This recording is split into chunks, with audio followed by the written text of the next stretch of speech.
We're going live now, actually. Hi, this is Vincent, uh, your co-host for Web3 Memo. I'm here with Paul, CEO and founder of Telcoin, and my co-host Jad. Welcome to this very first episode of Web3 Memo, and thanks for coming, Jad. Thanks for coming, Paul. Thanks, Um, Vince. Thanks, Judd. I appreciate it. Good to see you both and happy to be here. Hi, Paul. Hi, Vince. Happy to have hey, you here. Paul, you're in LA, right? Yeah, you wouldn't know it. It's not normal weather here, but yes. Yeah. Well, it happens. So, thank you actually for joining this podcast on the first episode. We're really touched that you accepted our invitation. You're the CEO and founder of Telcoin. I've been following Telcoin ever since its inception. I took part in its first token launch also and have used it, the latest version 3 and everything. Maybe you tell us a little bit about Telcoin before we go into our agenda so that we have some context. Sure. Well, Telcoin is, as I think probably anyone watching here knows, is about financial inclusion more than anything, and also about aligning with telecom industry. I mean, I think to deliver self-custodial financial services and access to capital to the masses or anyone holding a phone.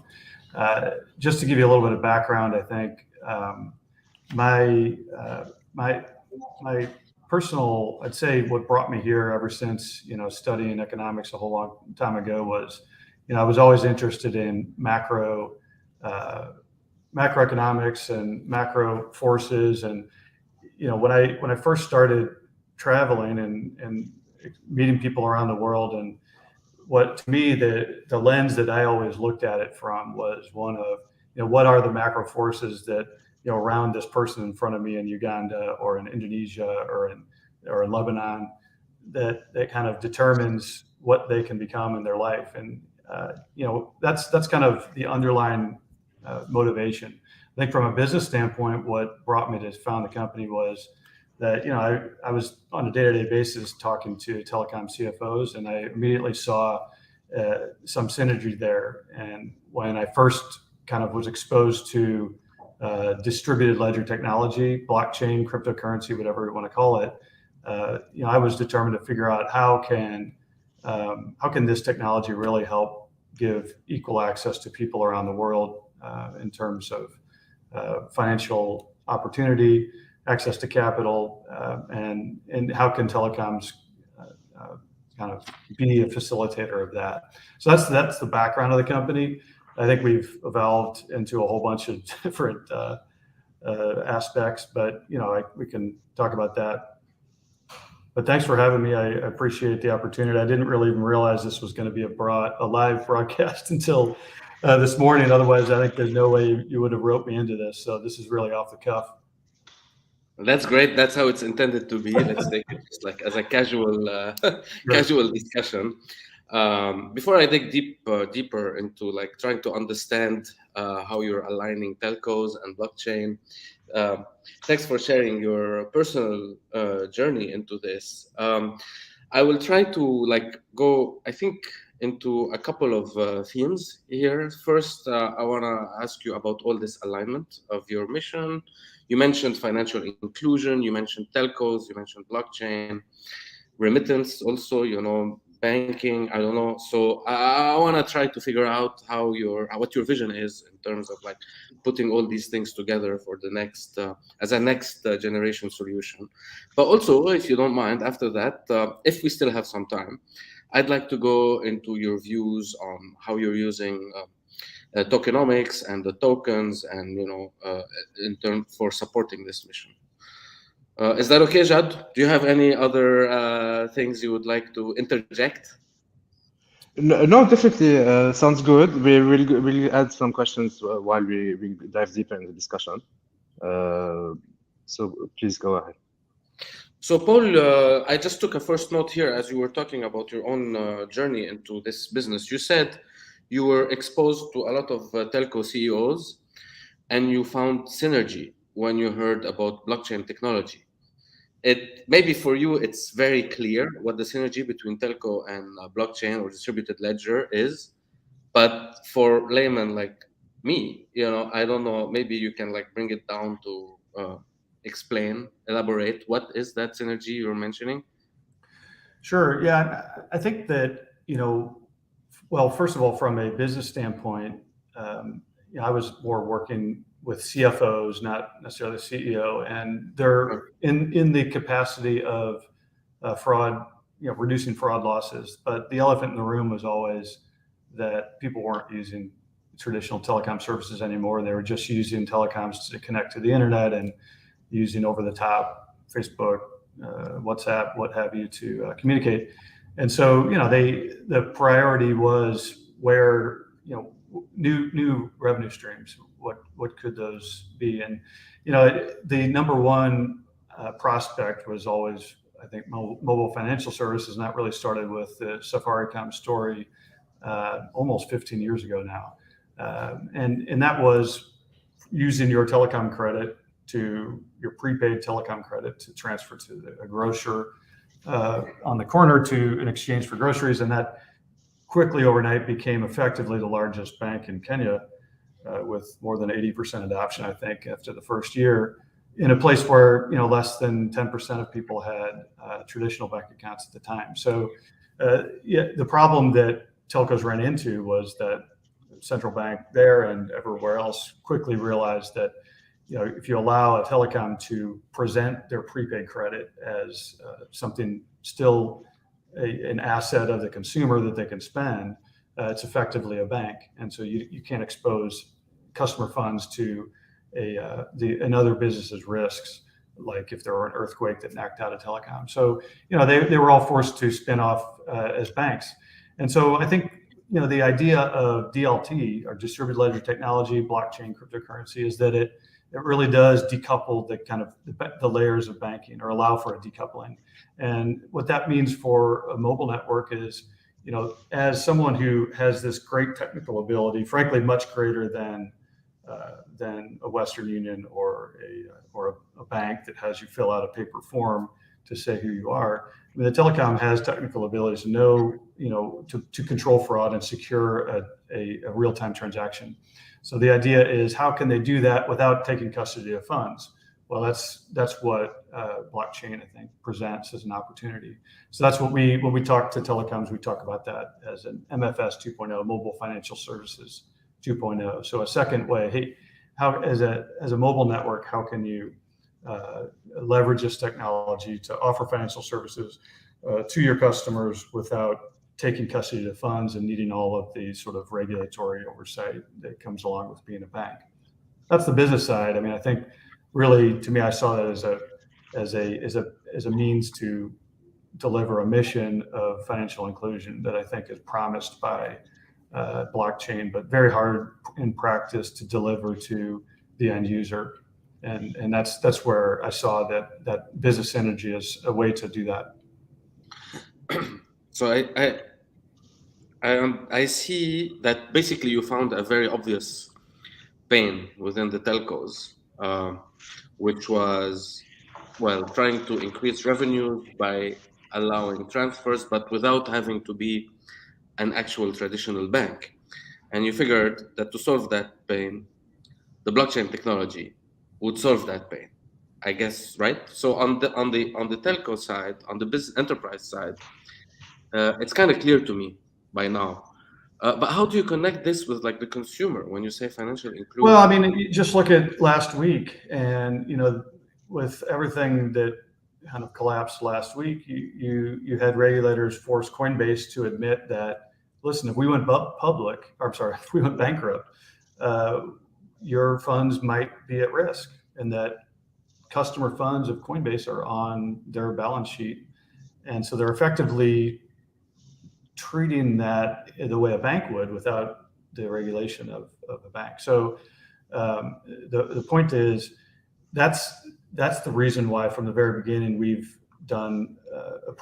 used a 3-key system where we can prove that if we're hacked, if it's from a hack or a financial meltdown or business bankruptcy, we can't possibly lose customer funds. And so that's the reason why we designed it that way from the beginning was, we we saw DeFi and self-custody as important because we were trying to solve the telecom problem of, hey, mobile money was a great idea, but we didn't really want to be a bank, and so that's the reason why we went down that path. It's turned out to be very kind of fortuitous because, as you can see, I think there is now a demand for DeFi and self-custody that we put ourselves in a position to satisfy. So so that's where, if that makes sense, that's kind of from the consumer's perspective, it's about self-custody.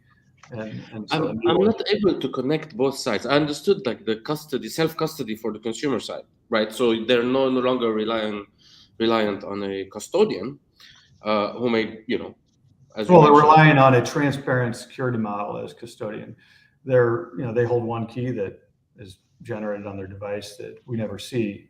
The benefit, though, is that unlike a single key system, that be it blockchain.com or using MetaMask on your own or what have you, if you have the ability to lose and never recover. Whereas in the 3-key system, there is this trusted third party and Telcoin that can re-authenticate you and regenerate that key. Okay, so that was one thing I wanted to understand better. So when you say it would involve financial inclusion to consumers, I could, in theory, tell you that, I can transfer funds to from wherever I live to my grandma using my MetaMask and onto her MetaMask. But it seems there's this 3-key system. Sometimes you mentioned like very technical terms for us that maybe we need to take a pause and understand them. So what's the difference there between like what I understand to be a 1-key system from solutions like MetaMask versus a 3-key system of Telcoin? Well, I think that sorry. Before, is that the difference? So is that mainly the difference between using Telcoin versus using just? Well, it's one of the most important building blocks, I think. So to take a step back, DLT and what that means for financial inclusion is about trust and trustless nature of, if you want to build a trustless system that's efficient and scalable and works, I think one way to do it is to find a trusted group. In our case, it's the, say, 750 telecoms, and say, hey, you have a right to run a node, or you have kind of preferential rights in our system in terms of introducing these services. But to take a step back and just think about trust, I mean, that's it. Like, if you really self-custody, to us, the promise of DLT for financial inclusion is about building a system that relies on a transparent security model that is trustless, and that you're not forcing yourself to believe in one individual or institution and to custody your assets, because how else can you really tear down borders of in terms of the global financial system, and that's really what at the lower level it is. Now, practically, how do you actually connect a user to that? Well, there's two aspects of there. I mean, one is it's got to be easy to use, right? A single key system using MetaMask, someone could use that to send money to their grandma. It's not very easy to understand, and there are risks too. I mean, you could use it improperly and lose it. So the trick and what we tried to design with Telcoin is a system that is self-custodial, but in a safe and secure, easy to use manner. But doesn't that mean that I should trust Telcoin? No, I mean, we present a transparent security model, and I recognize that we're still mid-flight in that journey, but we are developing that as part of our whole decentralization process.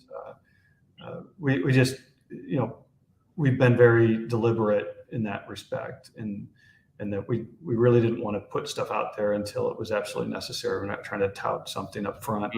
But yeah, that is, you already technically have that ability, and we're preparing to publish that so that people know, hey, technically we could pull our assets out of this system, and that while you're trusting the security model that we've built, it's transparent and you understand how it works. And we, as one of a participant that has published the software and the security model for you, and provided a way for you to adopt it, your trust in us in that capacity, but not, we've built a system that doesn't rely on us, as opposed to a bank that is, or some other money transmitter or telecom that is custody of your funds and actually has to admit, like Coinbase just says, that if they went under, your assets are not necessarily safe. Right. So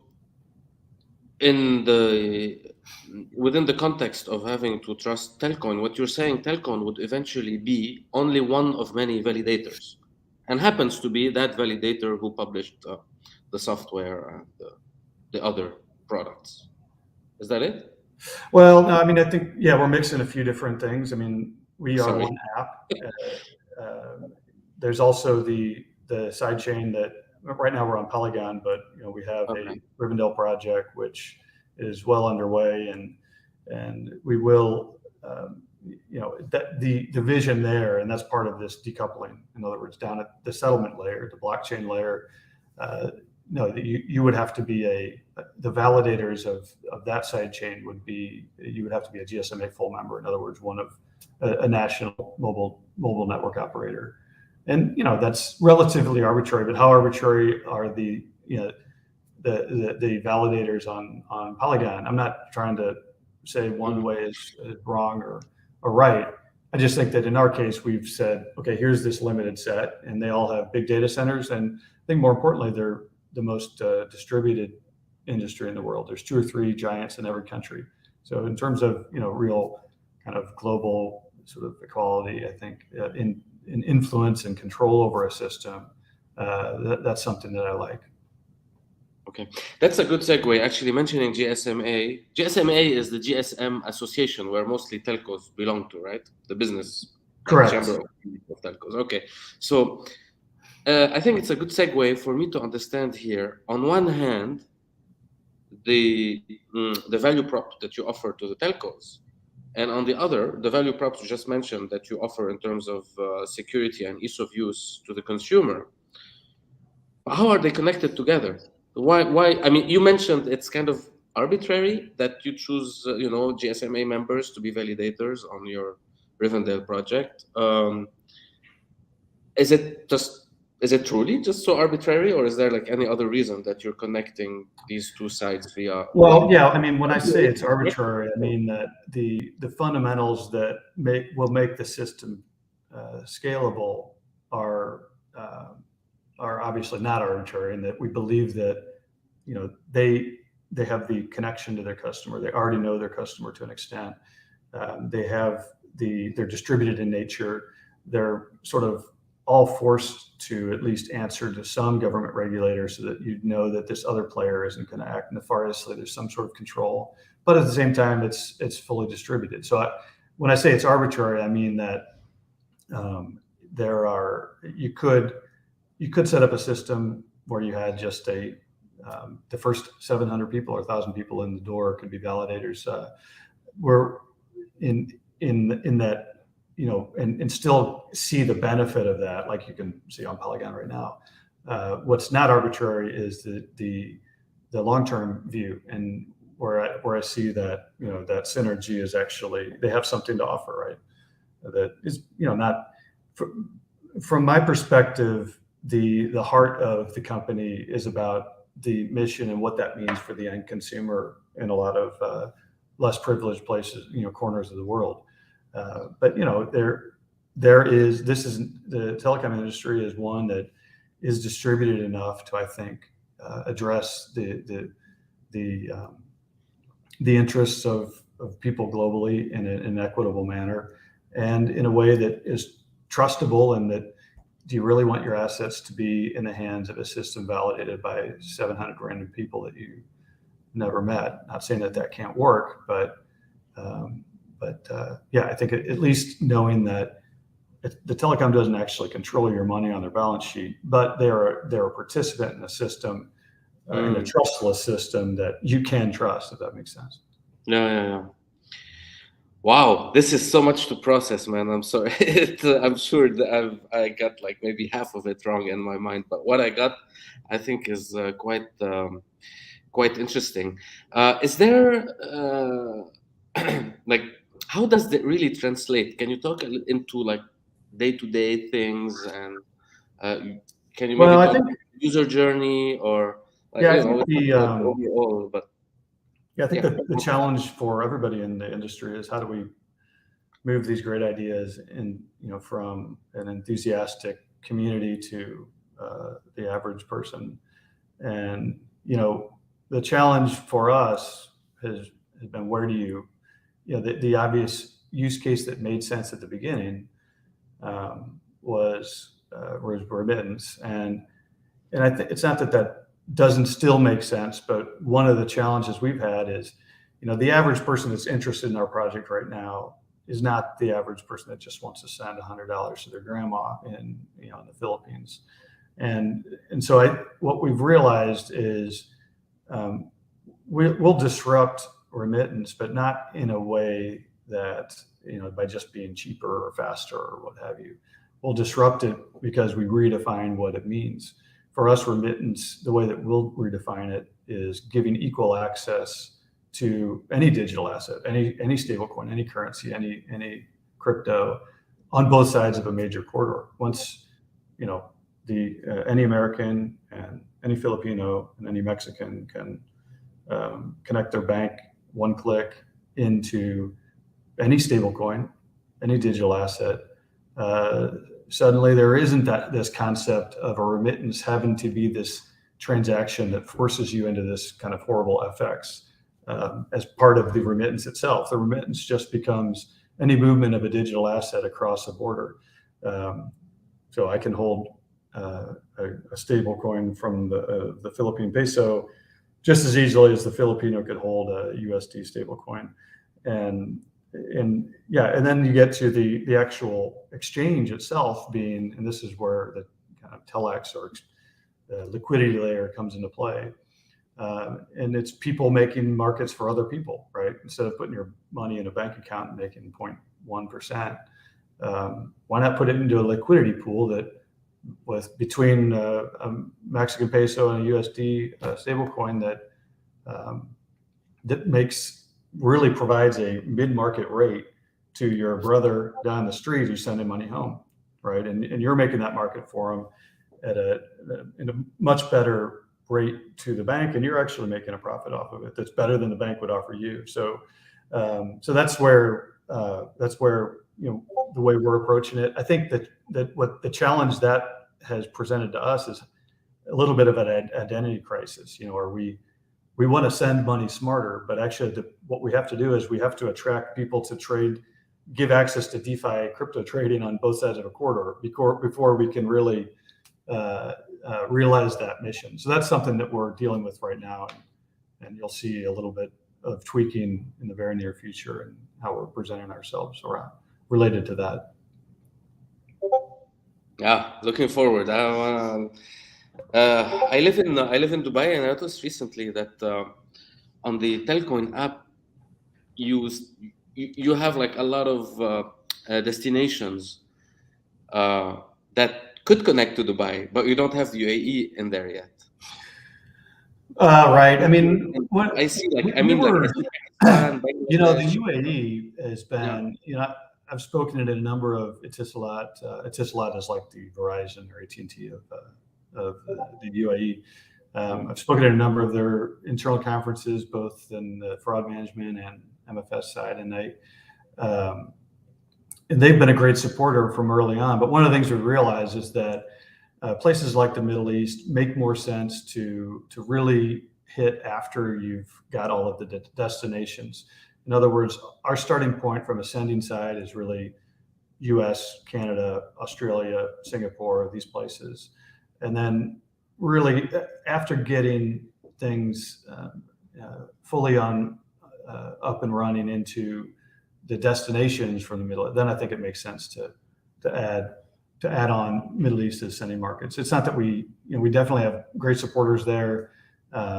It's just the natural kind of progression. That's more of a next year thing for us. Although we actually just completed a internal market study for UAE, so we're preparing an application there. Nice. Yeah. And there are ways we can integrate it now with like a Tislat e-wallet or with other similar. It's just we want to. There's a lot of different things we could do, and we got to very carefully choose our where to put our resources, and want to make sure it's something that's going to be very easy to use and is going to be adopted heavily. So, yeah. That's a lot of aspects. So there's these telcos that you seem to know very much in depth. On one hand, there's the consumer on the other, and all this comes from your own experience. So you know these guys here. You mentioned Etisalat guys from even before starting Telcoin. Oh yeah, and I with QTEL, Arita Group, Etisalat, those two. Vian Group in the Middle East as well, and a bunch, have worked with a bunch of groups from a very long time. The issue I think is not. I think it's navigating, identifying at what point in the journey it makes sense to really involve them, because you don't want to tell an MTN or an Airtel or Vodafone that, hey, your mobile money is that's not the wave of the future. That you should really do all DeFi. So it's a delicate balance to not cannibalize or present something that is maybe cannibalizing what works now for them. Actually, it's an interesting point. So when you started back then, let's say if we step back to the beginning in 2017, where you had to build your ecosystem of partners and onboard telcos, what was kind of your story, your pitch, and how were they reacting to this? Yeah, at the very beginning, and I mean kind of the fall of 2017, it was really about, and the very beginning of 2018, it was about being a doorway from mobile money to crypto or to DeFi, or not. It wasn't called DeFi at the time, but effectively the same thing. I think that what happened was, we quickly realized that from a regulatory standpoint, that was going to be hard for them to do, especially when things dropped there in the spring of 2018. So that was why we, at the advice of a number of them, just focused on, hey, let's start out just by sending money. So a remittance use case that can easily connect to all of these platforms. And so that's why we went through this phase where we sort of had two offerings in one, a fiat remittance and a crypto wallet, right? And those are now merging. But yeah, that allowed us to connect and be able to send to all of those mobile money platforms. But I think that the next phase is more about, okay, now how do we do that? Present something that's complementary, that you can kind of hedge your bet on. And by and large, there are very few that have been wildly successful. A lot of the startups are, Uber type startup wallets have really kind of stepped in places, especially in Southeast Asia, and bypassed user accounts of mobile money very, very quickly. So even the ones that have been successful, I think the telecoms are still looking for other ways to get into non-custodial financial services. So I also saw a few questions here on the comments that were quite interesting. Maybe I will just cherry pick a couple now that are related to the theme we're touching on, and leave the rest for later. Somebody mentioned, I'm sorry, I forgot the names of whoever commented it, but somebody had an interesting question here. The Telcoin wallet would still belong to Telcoin. Is that correct?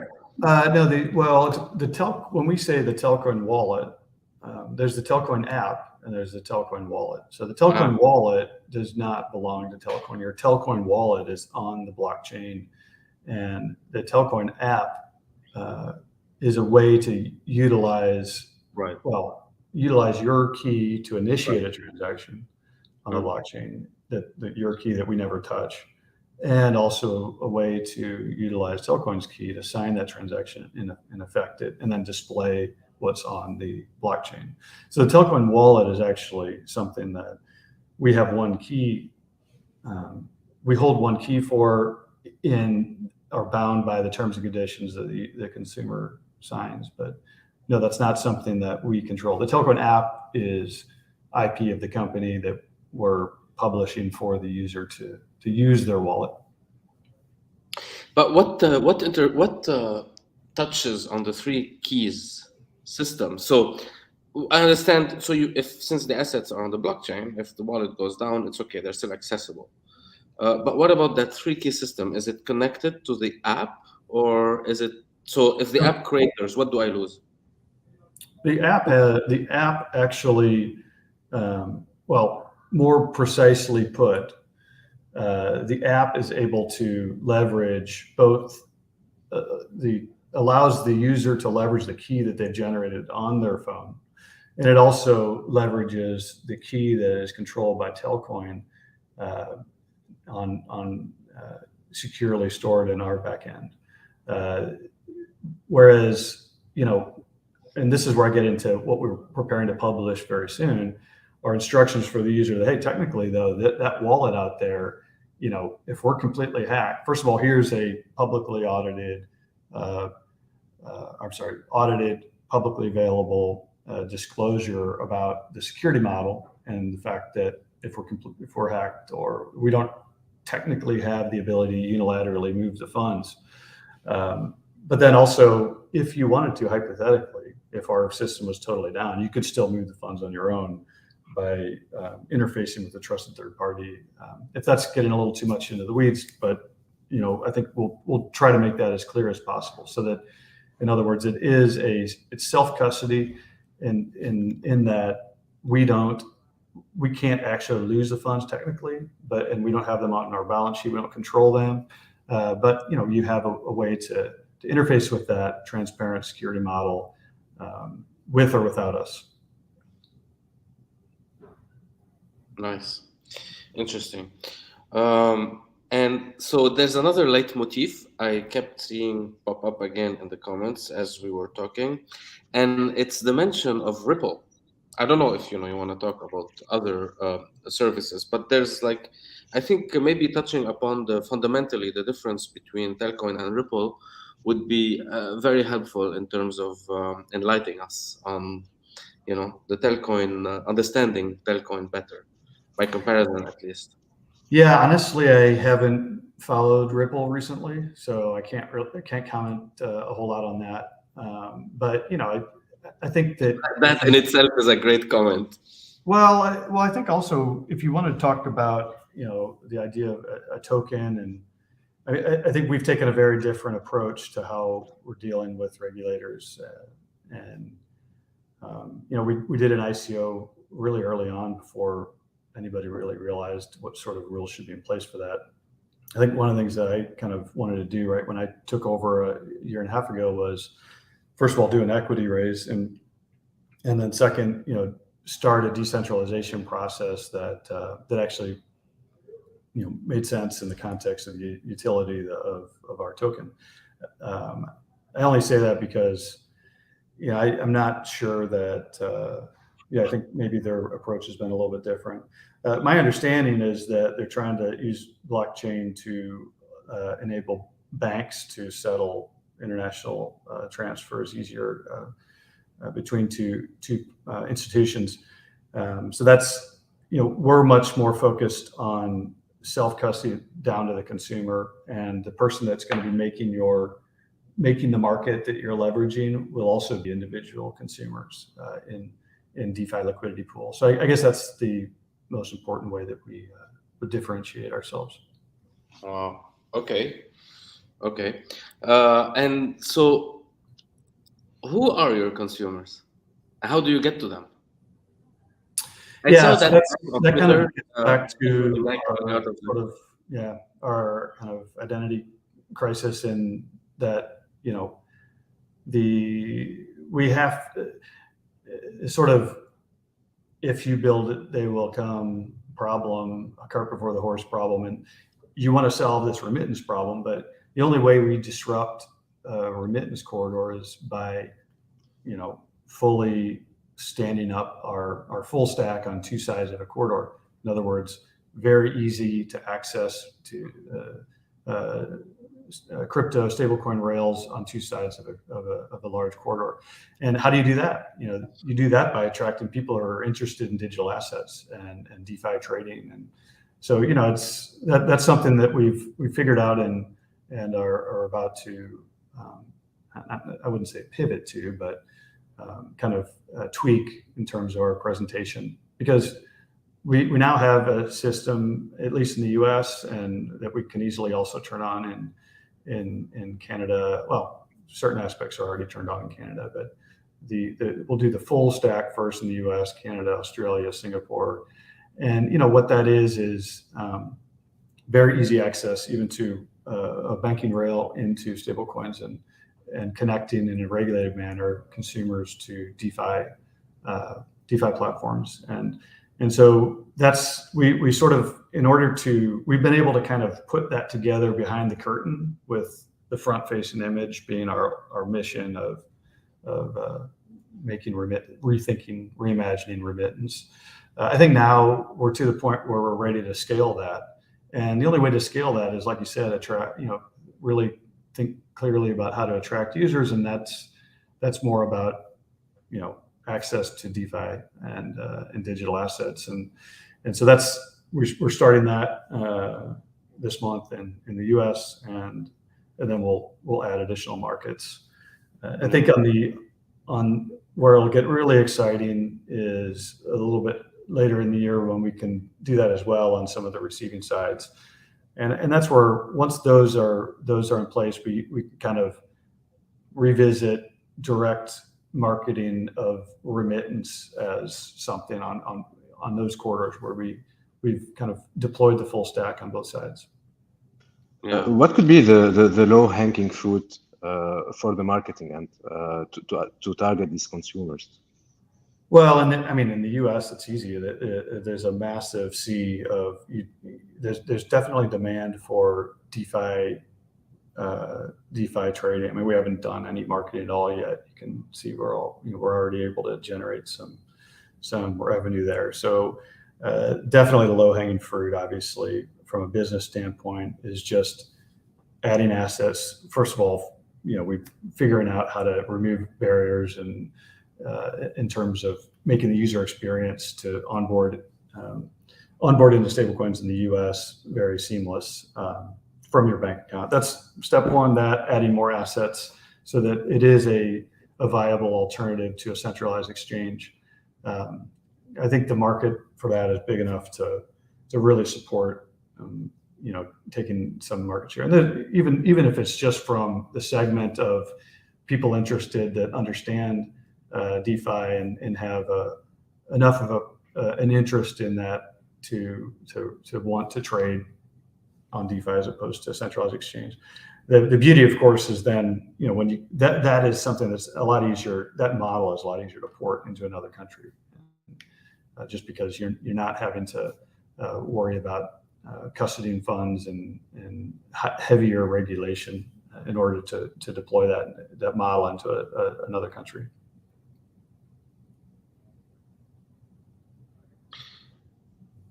I'm getting some questions here, a lot of questions about some things that Jad touched upon. Yeah, I'm great. I'm actually happy that I didn't even realize there was until now there's comments. So it'd be great to turn it into a little bit more of an AMA here at the end. Yeah, I'm trying to extract, actually, as you go, I'm trying to extract some of the questions from the comments. I'm like, this stuff is so much like above my head that I need help from the community here. But a couple of things that got repeated were updates on Rivendell, which I understand is the nodes for validation that you guys are deploying. Maybe you can also touch upon, explain it a little bit. That's one thing. And then another question that got repeated was updates on the bank. I mean, we've talked about telcos and consumers and apps and blockchains. We haven't touched any bank subject, but many people are asking about the bank. But let's start with Rivendell maybe before the bank. Right. Yeah. So Rivendell,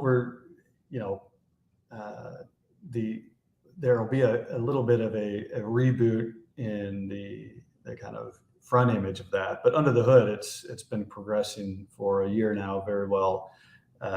We have an initial test net up, and we have a kind of lineup of interested parties. I mean, we focus first on, okay, how do we connect to all these mobile wallets, and then second on this is the phase now that we're dealing with is, okay, now running a node, which is frankly a lot easier because it's not like you have to worry about, from a telecoms perspective, the challenges that we faced before in the first wave, which is, what are the compliance complications of connecting our mobile money to a crypto platform?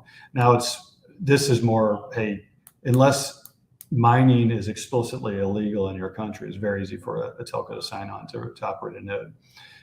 So that's, in testnet phase, we expect to bring that into like alpha phase, if you will, in the third quarter. But again, it's a pretty long process where we'll have we wouldn't move, for example, we wouldn't consider moving our wallets over to it until it's running in alpha, beta, a good like 3/4 of it running in parallel. But that's progressing well. So we hope to be able to have some good public announcements in the third quarter on that. The bank side, I mean, that's obviously kind of the part that I've been the most heavily involved in recently and really excited about.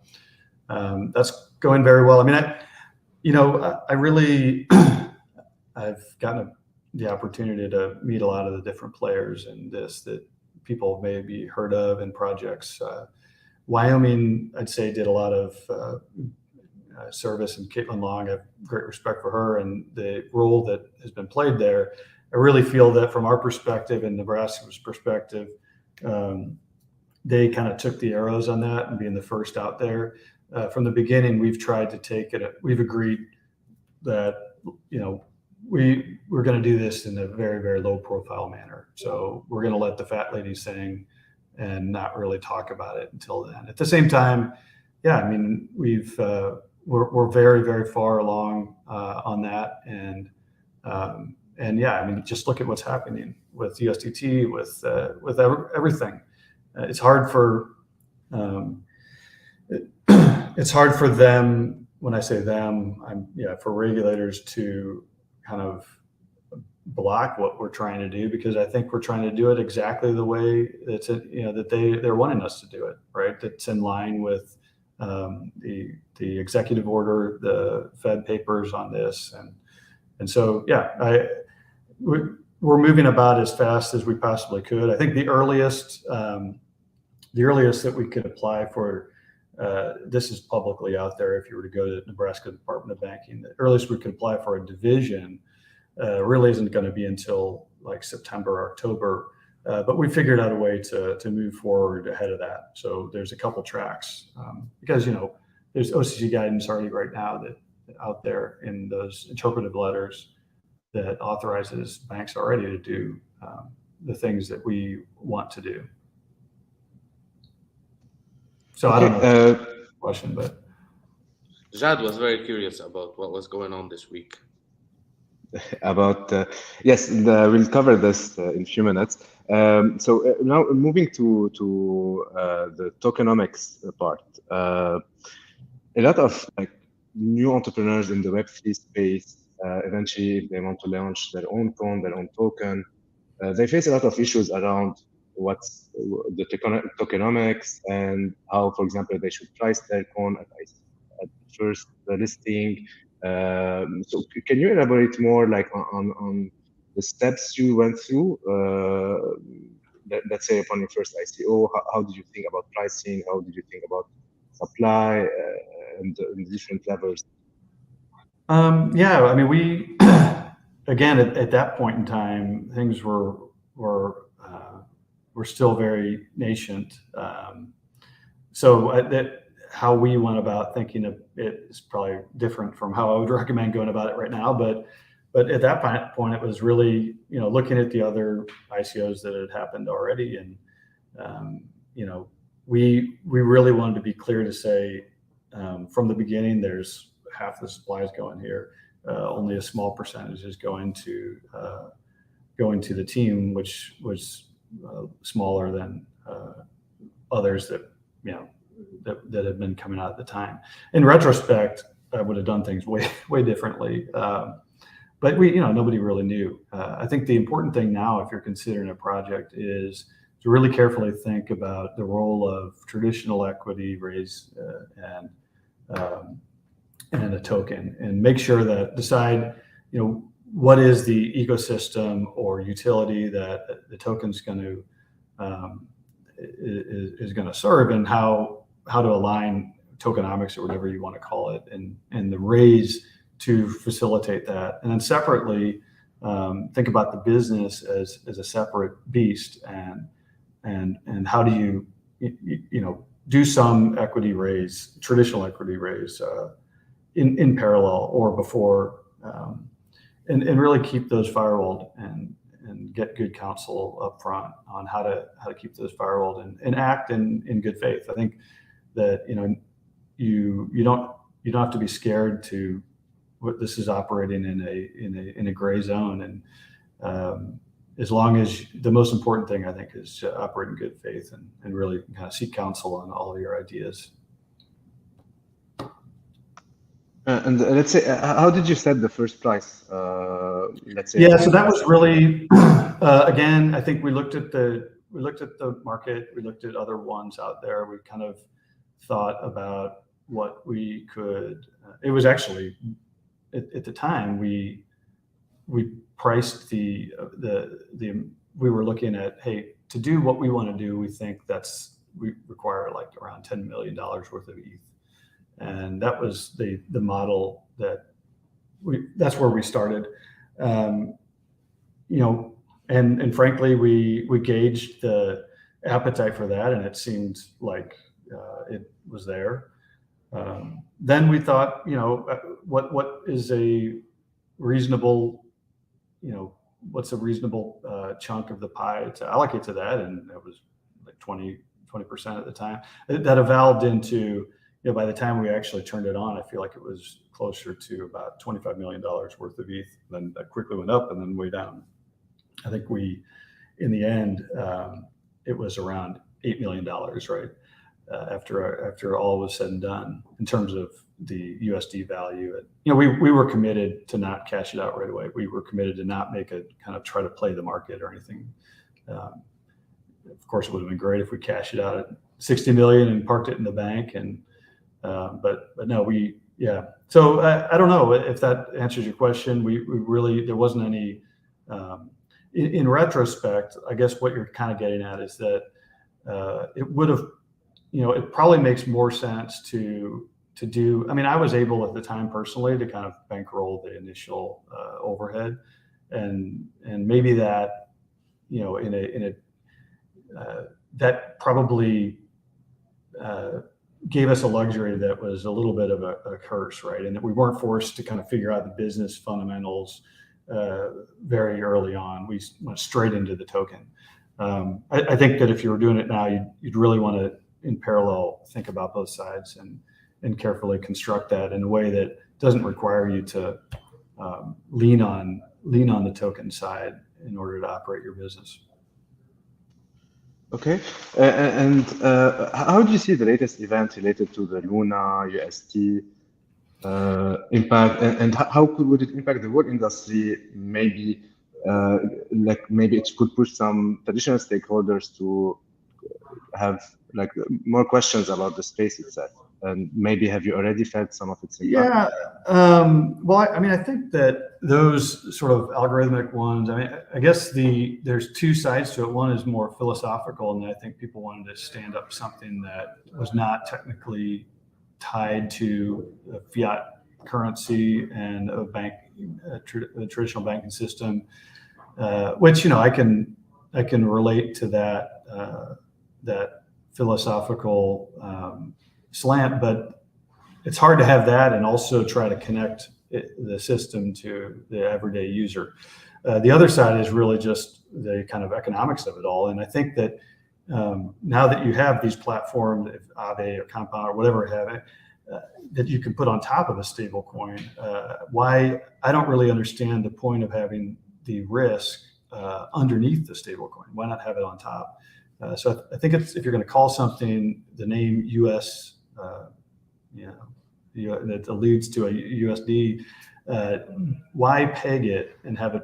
I mean, why not have that layer be very, very, very certain and 100% backed by what it's represented itself as? Put the risk layer on top of that and have it be very transparent to the consumer. That's my. But I can understand the origins of it, and I think we got to step back and say, hey, can we have some of the exciting aspects of these sorts of algorithmic platforms, but turn it around so that it's a little bit more safe and transparent for consumers in terms of the risk that's being undertaken. When you say the risk to be on the layer on top, you mean the algorithmic? Well, I mean, if you want to post your, if you're wanting to post crypto as collateral for something else, that should be something very, like, why have that underneath something that's represented as a digital dollar, right? I don't see the need for that. Make it very clear that, hey, this is what you're posting up and as collateral, and this is what you're receiving. That can be done without the stablecoin itself being underpinned by something other than what it represents. Okay, so you're saying just use something like Aave, and is enough. It's like the Aave approach. It doesn't have to be more. It doesn't have to be Aave. I mean, yeah, but it's just in general. Approach. I'm sure there's a lot of. I've very deliberately tried. We have a lot of members of our team that know way more about all these things than I do. I deliberately try to keep my head out of a lot of the crypto projects just to be able to stay sane and focused on the business side. But from what I see, my perspective is, I think stable. If you really want to connect this to the everyday user, which means actually cooperating with regulators, keep the stable coin. If it represents itself as being a euro or a dollar or a Uganda shilling, keep that part very clear and safe.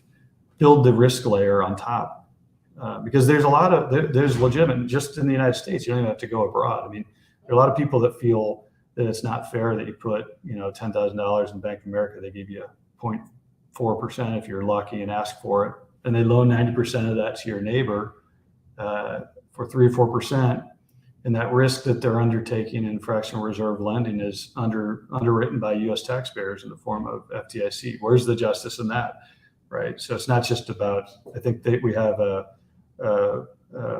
message here in the U.S. It's not just about overseas. And so the point is, if you want to use DeFi to allow people in kind of peer-to-peer manner engage in leveraging their wealth for some return, as opposed to just surrendering that right to a bank, you got to really make that be very, very easy to understand and transparent. And so that's why my kind of suggestion would be keep the stable coins very clear and build that risk layer on top. Great, thank you. We're almost at the hour here. I think we can go for another hour of learning for me. Rajat, do you have any final question before we wrap up? Just a final question on, let's say, the next 12 to 18 months roadmap for Telcoin. What do you see your next milestones?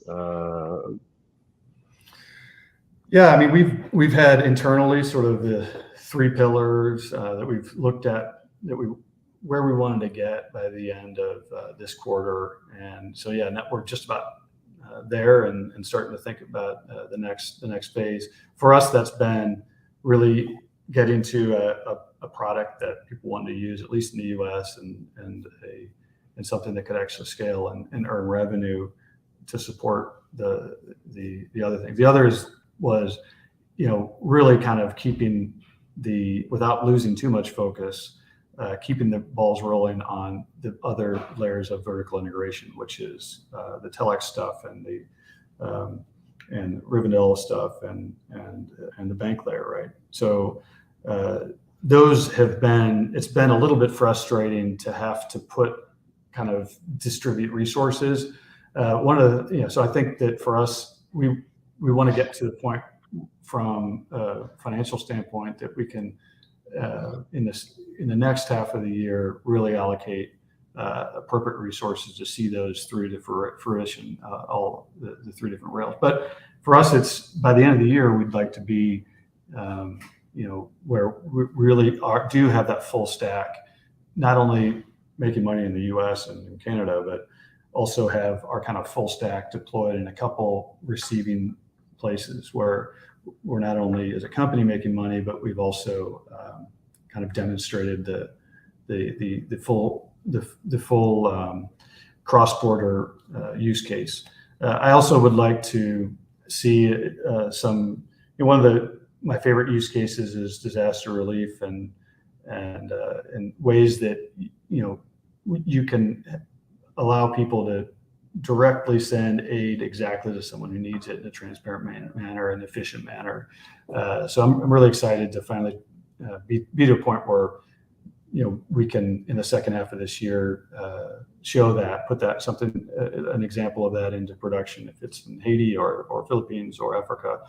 And then obviously the bank side. I mean, I think we want this to be, we've been frustrated to have to not talk about it. We're really looking forward to getting the kind of approvals needed to where in the second half of this year we can actually talk about it and push forward those aspects. So yeah, I mean, we want to set ourselves up for 2023 that is really about scaling in new markets and as opposed to building blocks. Well, this was a lot for me to wrap my head around the vision, and I see there's so many people on the comments asking for more AMA sessions from you, Paul. Maybe after a couple of months, visit. Yeah, no, I mean, I have always thought I'm really horrible at these things, and so I'm glad that you roped me into this without really telling me what I was getting into. So yeah, I'm happy to talk more. I mean, a lot of it has just been that, like I said, we've tried to be the anti of a lot of these projects that are extremely vocal about, not that we haven't, I mean, obviously we've tried to convey our mission because that's important to develop a community, but particularly this year and around the bank and some of these things, we're trying to take a little bit different path. But yeah, I think as things evolve more, we'll be able to do more of these for sure. I'd love to do that. Yeah, sure. I mean, it's very obvious you guys have your head down and working through maybe what's coming as a winter. You have a lot of plans and, solid execution in there. That's great to see.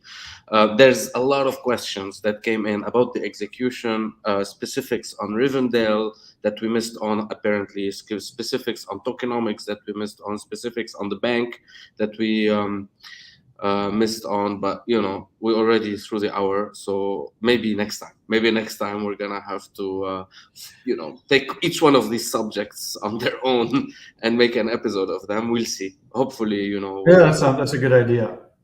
Okay. Yeah, sounds good. So before we close this, maybe Paul, you can tell us. It's just to get some breather out of this deep session we just had. Tell me a little bit about your favorite hero, so I can go and read her or his biography, get some more learning out of this session, and we can call it a day. Oh my God! Take a while if you want to think about your favorite hero. I don't know.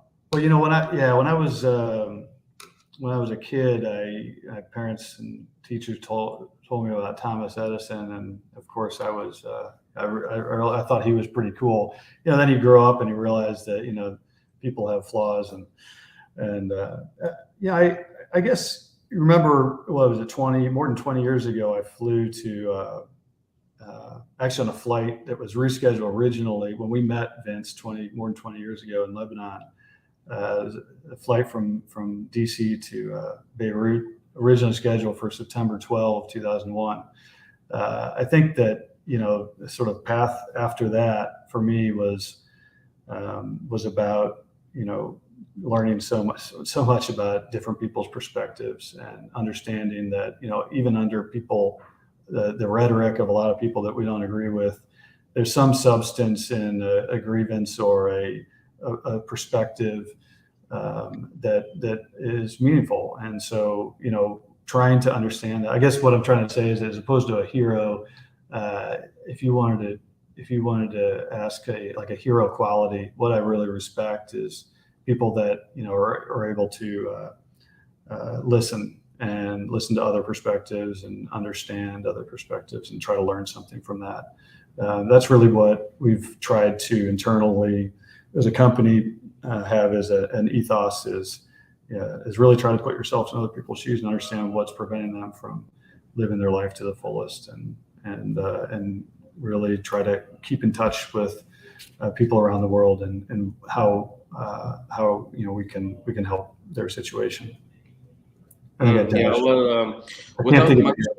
Without much flattery, to be honest, I felt that indeed a lot of humility was coming out of this interview. So thank you, Paul. It seems you learned the quality you preach. I'll find a humble hero and read her or his biography. Thank you for now. Bye-bye. See you soon. Bye-bye. Thank you. Thank you, Paul. Bye-bye.